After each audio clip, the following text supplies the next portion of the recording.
welcome back to the second official episode of Peace of Mind with your host, Destiny, the first-gen college student, as well as revolutionary. And your host, Arianna Collins, also known as Artist ASAP, also a first-generation college student. Okay, all right. So, what are we talking about today, Arianna? Today's topic is going to be breakups. Breakups. Pretty heavy, yeah. But describe a breakup. What is a breakup? So a real breakup is two people just, deciding that they're going to go their separate ways in whatever they have going on, whether that's a friendship, relationship, etc. And yeah, that's a breakup. Yeah, that's like a healthier version of a breakup because these days you gotta fight your way out of a relationship. Like people popping up to your house, people texting your phone, people texting your friends. Like it's a lot of stuff that goes on, especially within our generation, right? So, how would you break up with somebody, Arianna? I would break up, me personally, I would break up with somebody by in-person conversation, explaining why I feel like we need to go our separate ways. And then kind of just give that person from then on, after that conversation, the space that we both decided we needed. Right. So you've never like broken up, got back together. I ain't say I ain't never. So let's get to the tea. Okay, so if I'm trying to break up healthily, that's the route that I would go. In my past, I think that I've had like one bad real breakup where I didn't let it go, and I kind of just was like calling your mom, and I'm also popping up too, and I'm kind of dragging it. Yeah. But I've definitely had some messy breakups. Yeah, you're not alone.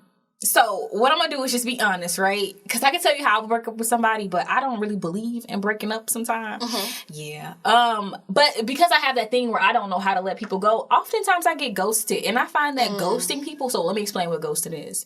To ghost somebody is to literally just leave them with no kinds of closure. Like, you just don't hear from them anymore. You done got deleted on Facebook, unfollowed on Instagram.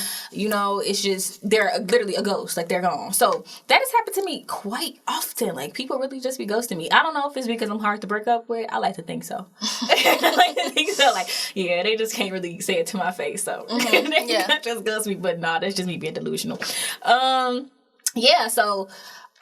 since I don't know how, I kind of always just end up being the one that has to, suffer the consequence of not having closure. Do you think that there's a difference between a friendship breakup and, a real relationship breakup? Yes, I think friendship breakups hurt more. Yeah. I've lost, I'm not going to say lost, but a lot of people and I have gone our separate ways, right? A lot of friendships with me, they just don't last.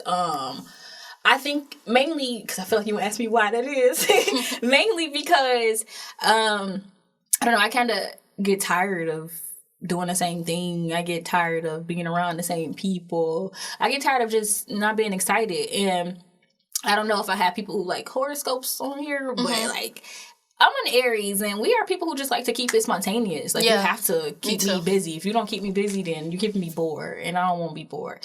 And then another thing I find that, I don't know, I get ghosted during those stages too if I don't do the ghosting. Because with friendship breakups, I can sever the bond, but for some reason, relationships, I can't. And I see a lot of posts about people like that. They're like, "Oh, well, y'all will fight for a relationship with a man. But you won't fight for that is a big fight for your topic. friendship." Yeah. So let's dig into that. Okay. So I think there's. Where do we start with that? I think there's a lot of factors that play into that, and especially the thing where how you're gonna fight more for your relationship than your friendship. I think that in a relationship, there are certain things that you can get through that you can't get through with your friend, and I don't want to be too vague on that because I know y'all gonna try to eat me up. What I mean with that is, with your friends, right? For example, I'm gonna speak. With me personally, I've had friends that I fell out with because we're not spending enough time together. Yes. But I feel like as my friend, we are supposed to spend time together, but we also are living our own lives, kind of. And when you're in a relationship with someone, you're building a life together instead of just a friendship bond. So, of course, I'm going to see my partner more. Of course I'm going to probably, but I think that you should fight for both equally. Yes. It's just understanding what each is supposed to look like. So when you fight for both equally and it still doesn't work out, right? So let's just talk about that. Because I found myself, because I have a trauma, like a friendship trauma, I already prepared myself. As soon as I get in a relationship, right, I prepare myself to, for my friendships to just end. And I know that sounds really bad, but it's like a cycle, right? So what I did to try to break the cycle this most recent time around, like, I make sure I gave my friend not equal, but enough space, right? Like, enough of my time as well. Like, you know, I wasn't super distant. I didn't just stop swiping up on her stories all of a sudden. Like, I didn't change my behavior. Like, I made sure I took note of my behavior. And that still wasn't enough. I'm going to be honest. I feel like oftentimes women... Because we're talking from a woman's perspective, right? And I have a lot of I have had a lot of female friends. Women are possessive. Yes, very much so. Women want you to just be all about them. It's like, oh, you got this little boyfriend now you acting different. It's like, I'm not. Like, literally, I've asked her, explain to me, like, what was different besides the fact that we not going outside and kicking it and trying to, you know, if y'all saw the last episode, sneaky link, you know, sneaky link, and I'm not interested no more, you know. So I feel like once you kind of, I'm not gonna call it leveling up, but change your path. Yeah. Once you make a different decision, right? Once you start to choose yourself in your relationship, it hurts people's feelings, and it is not always just friends. Sometimes it's family too. But since we focusing on friends, we'll stay there. I think there has to be some type of maturity within us as people so that we can understand, because I definitely can understand your friend getting, you know, you and your friend are single and then they get a man and now like you don't hear from your friend as much, y'all not going now, y'all don't kick it and stuff like that, and you kind of, sometimes people feel like they're losing their friend, and so that can be very scary, and that can hurt too, because we all have feelings and we all want to feel included in some way in people's lives that we care about and stuff. So I think that we just have to get some type of maturity, you know, because I'm like that too. I ain't gonna lie to you. I'm a little possessive. I love my friends. I love you. Girl. I will do anything for you. And I think that friendship is so powerful because it's something that is supposed to always stay. Like, no matter what, no matter the relationship that's ending or whatever, I got my friends. So, and I was told... I went to a fashion lab, right? You know, I like to just go to stuff like that in Chicago because there are people who are entrepreneurs, successful entrepreneurs from our city. So I went, and one thing that stuck with me that the presenter said, the fashion designer, she said, you can't win and succeed at anything if you don't have friends. Yeah. Like, in any type of business, you need friends. Because you can't do anything alone. And so, like, that stuck with me. So I try to be a good friend. So maybe I don't have it. But, hey, it is what it is. But I will ask you, let's just to get back on a relationship topic. What is one of the hardest lessons you've had to learn, right, post-breakup? Because I find that once you break up with somebody, right, even if y'all do the on again, off again thing, but when you're off, that off time, you do think about, things like that, like... Okay, so for me, I was in a relationship when I was I was in a relationship when I was 15, and I didn't get out of my relationship till I turned damn near 20. So with that being said, it was about realizing, wow, I really haven't thought about my own life. Like, you have, when you're with someone, and especially someone you're really into and stuff like that, when you start thinking, what would I want for my future, you start thinking about, what do we want? Yes. What type of house do we want? What type of goal should, you know, so you have to, I think the hardest thing is reinventing yourself, because you become a whole new person after a breakup. You become a person that has hurt, and a person that has loved, and a person that has lost. So with that being said, you kind of have to take those pieces and put yourself back together. And also, like I mentioned a little bit about this in the last episode, when I get into relationships, I cling to the family. And I had to learn how to be my own support again. So it's just a lot of learning yourself again, figuring out who you are.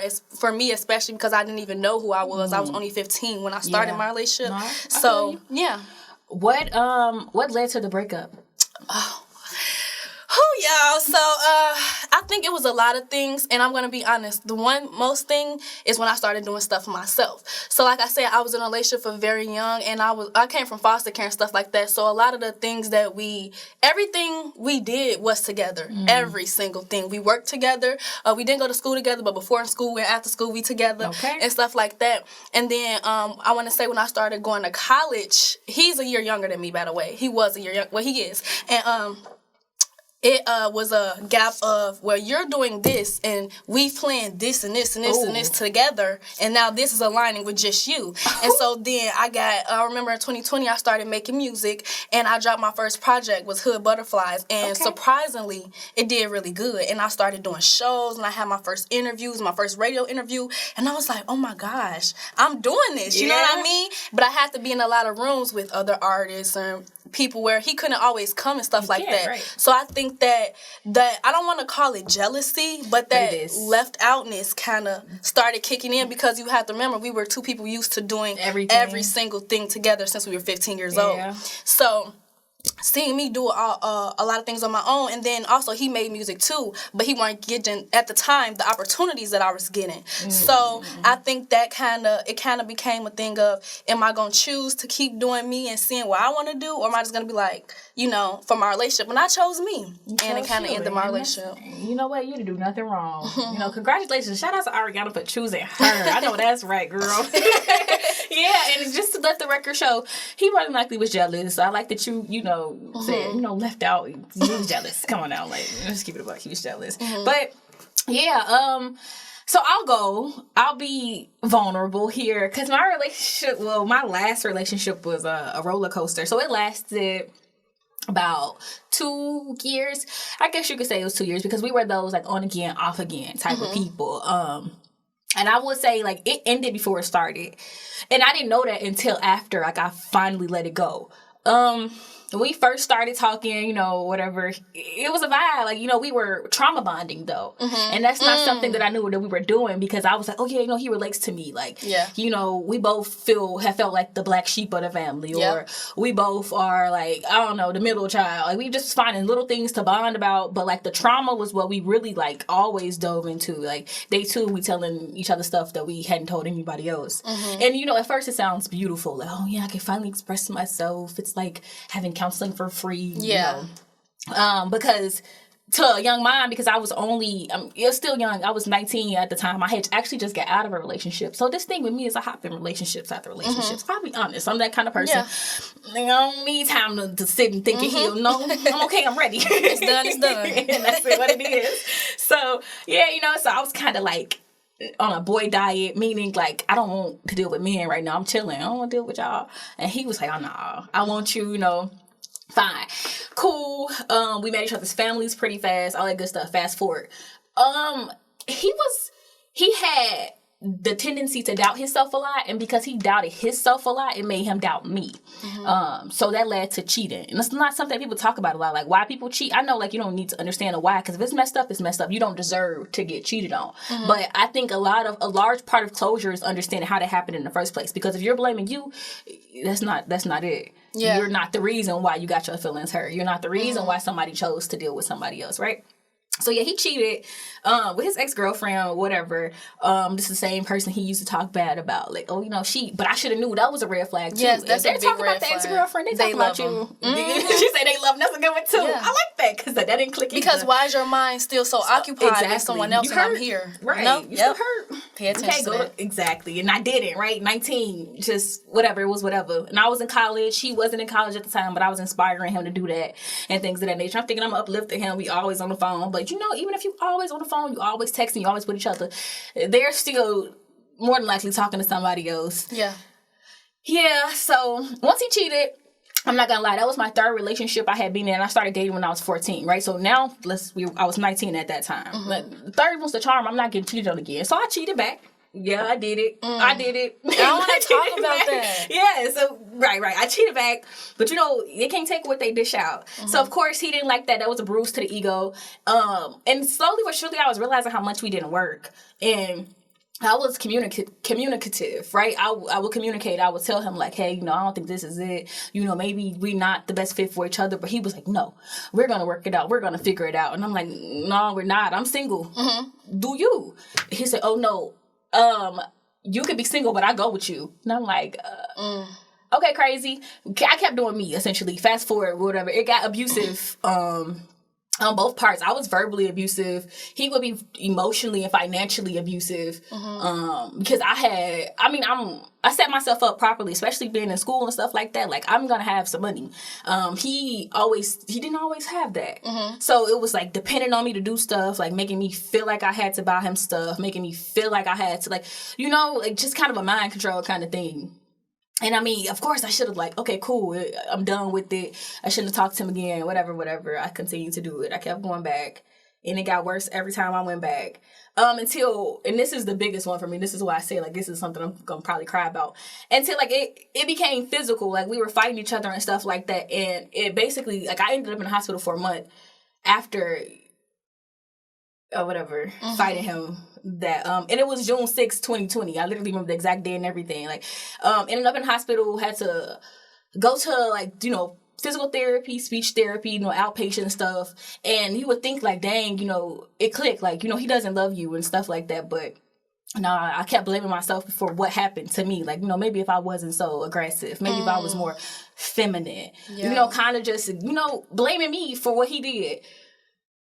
So yeah, we ended up talking again 6 months later, and yeah, that's when it was bad for him, and he ended up in the hospital. We don't got to talk about that. Moral of the story is it was very abusive, and I don't know. I think that a part of the reason why I was so abusive is because I didn't love myself enough, and I didn't give myself time to understand me. Because, like I said, I had been in a relationship since I was 14. And at 14, you don't know nothing. Nothing. You literally don't know. And at 19, you don't know much either. And at 20, you don't know nothing. It's like, but thinking that we were so ready, I think that's a large part of why our generation are in these kinds of relationships, because we think we know it all. We think we're ready. Yeah.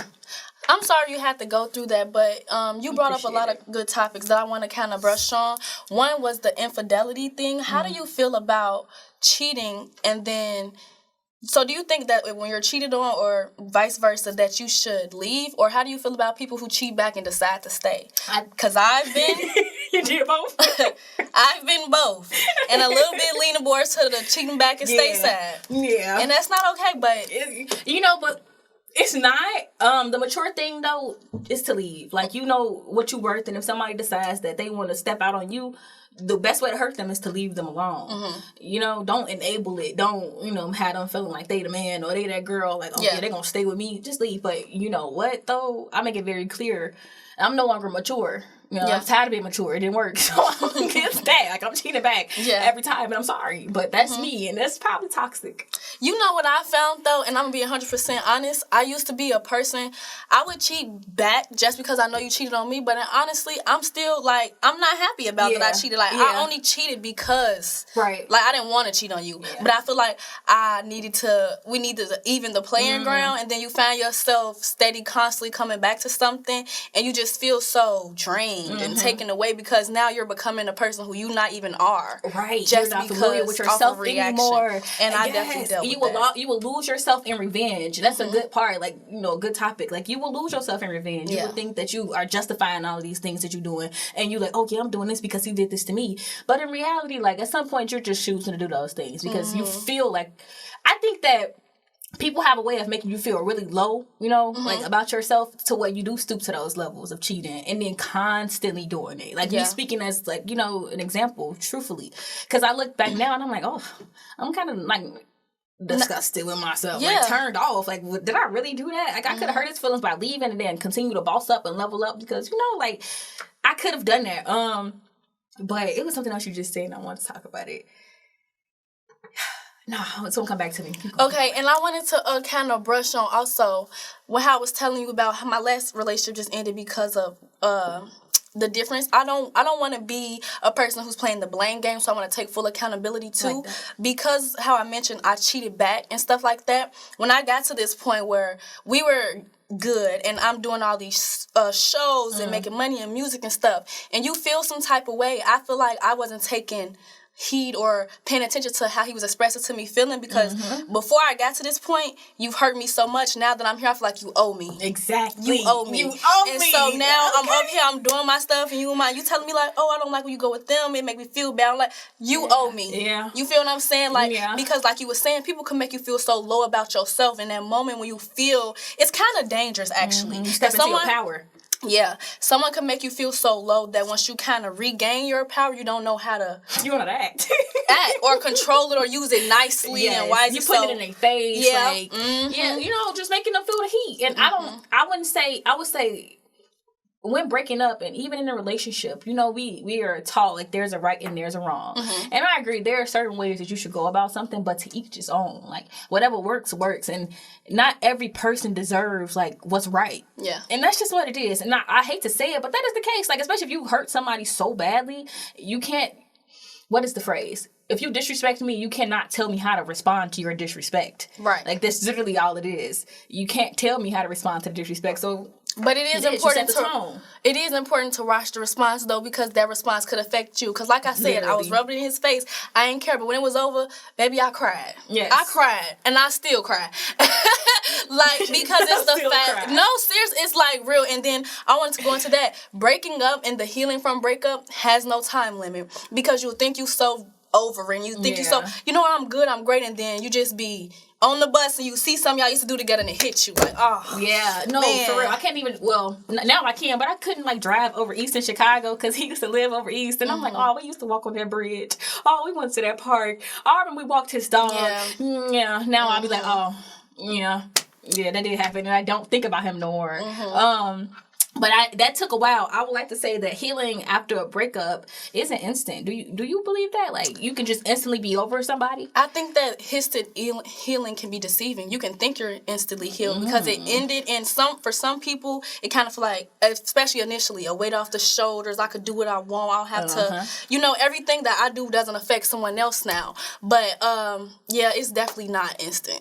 Yeah, because you'll have that high, right? That moment of relief. I feel like it's stages to it, right? So breaking up, you feel like, you feel relieved.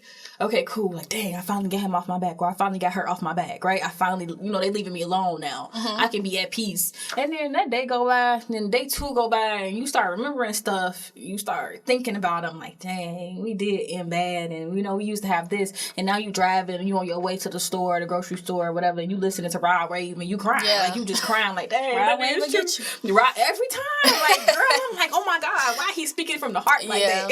And you just crying, or you listening to your Adele, because I had my Adele phase too. For all types of music. Like, I like expression, right? So you just crying and you like trying to wipe the tears and drive, or you got your head down low in class because nobody knows what you're going through, nobody know what you're feeling, and then that's when you have to make a decision, because those feelings are what tricks people to going back. That's when you have to make the decision. Like, dang, I'm gonna be sad, but I'm not gonna be sad forever. Yeah. And we don't think like that in the moment because we letting our emotions take control of everything. Like, yeah, I might as well just text him. Oh no, I'm gonna see what he doing. Let's kick it again. Let's go to the spot where we met. Just on some. Yeah. What? It's that hopeful energy that humans still have, whether we all want to accept it or not. There's still a piece of, and I think that's with our relationships though. A lot of things in, and even if they could leave in the worst way, like how you said that you had dealt with the domestic violence, but there was still like, but do he love me though? Yes. It's because it's just like a hopeful thing we have, and then we come to learn these people or think we know these people, right? And we love them for who we think that they are instead of who they actually are. And then that's what kind of keeps confusing us and bring us back. It's like, oh, you did that, but I know your heart, or I think I know your heart, and you don't. Yeah, because their action showed you their heart, and it's a really big pill to swallow. Like, that's a really, I don't know if you'll learn it at like 18, 20, 50, 40, like, to constantly have to reset, like to remind yourself of your worth in that situation. And I think another thing that we do, even if we aren't like super hopeful, we think we can be player. You cannot kick it with your ex. You cannot, like, they cannot be your little sneaky link. They cannot be your little boo. They can't be somebody you text every now and again when your new move or your new relationship is not right, because that is literally just a trick. It's a pattern. You're not stopping it, right? Yeah. Because when you're done with a chapter, you close the book. And you don't have to keep revisiting it. And I think, like, we just think we so player. Our generation especially, I love our ladies, but women these days have it real bad. Like, thinking that they so player. Like, oh, what does that even mean? Let's talk about that. What does it mean to be a player?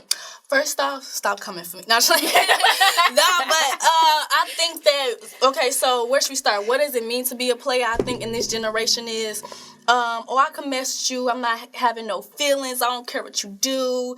Da-da-da. I'm a G, type thing. Like this fake nonchalantness we kind of cover up with. I want to kind of touch on, though, you said, why do women? There's this thing called feminine and masculine energy. Yes. And a lot of women, especially in our generation, we are basking in our masculine energy because we don't have or don't feel like we have the safe spaces to perform in our feminine energy. So I have been in a situation too where I've been told, "Oh, you think you the boy, like you wanna," you know what I'm saying? But it's just that because of my personal experience in my life and then my experience with relationships and then just growing up in the generation we do, you kind of put that forward first as a defense mechanism. Like, this is protect me. You know, I might like you, I might really like you, I might love you, but to protect me, because how bad is it when someone knows how much you love them and how much you care about them and stuff like that, and they still hurt you, rather than you pretend you don't care and you pretend it's not affecting you and they hurt you and it's like, well, I ain't care anyways. But because, you know what I'm saying, we have, no matter what we say, we all have pride, and we don't want people to know that they hurt us. Pride but is they the do. devil. Yeah, I mean, to be prideful, honest, and when we do that to ourselves, we don't allow ourselves space to heal. Yeah. When we want to be so masculine and so nonchalant, because we don't want nobody to feel like they just, hurt our feelings, broke our heart, changed our perception on love. Like, we don't want to give away power, right? But yeah. I think one of the most powerful things you can do is accept the fact that you did take an L, and it hurt.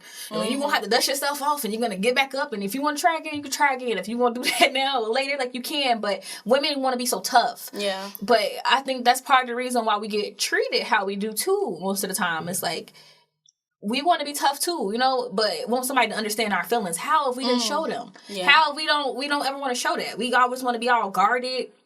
No, to be feminine is to be powerful. And I think that if we all kind of play our roles, I struggle with that too. I'm not talking like I know it, I'm still learning every day. Yeah. Essentially. But yeah, that was good though. What would you say would be a takeaway from this episode? A good takeaway from this episode is that healing is not a straight line. And I think everyone should take that, understand that, learn from it, and not feel alone in that. Yes. Because, I think we all feel like that we supposed to just wake up and be okay. Because on social media, everybody looks okay. No one's putting that on social media. Hardly. So for sure that healing is a straight line, that it's okay to feel, it's okay to have feelings, talk about them, and get them hurt, because that's human. That is true. So most of all, I want people to take away from this, just remember that you're human. That's it. Remember you're Stop human. Beating yourself up for being human and feeling human things. Accept your feelings. I like that. We can leave it with accept your feelings, and I would like to add that healing looks differently for everybody, right? I heal with crystals and spiritual stuff and all this other stuff. And I'm just saying all this other stuff because it's a lot, like sage. I'm really big on that kind of spirituality. And within spirituality, I found myself. But that's all from us today. We do hope that you got some kind of guidance. You grew a little bit from this. You understand maybe the person who even hurt you a little bit better. But yeah, that's the show. All right.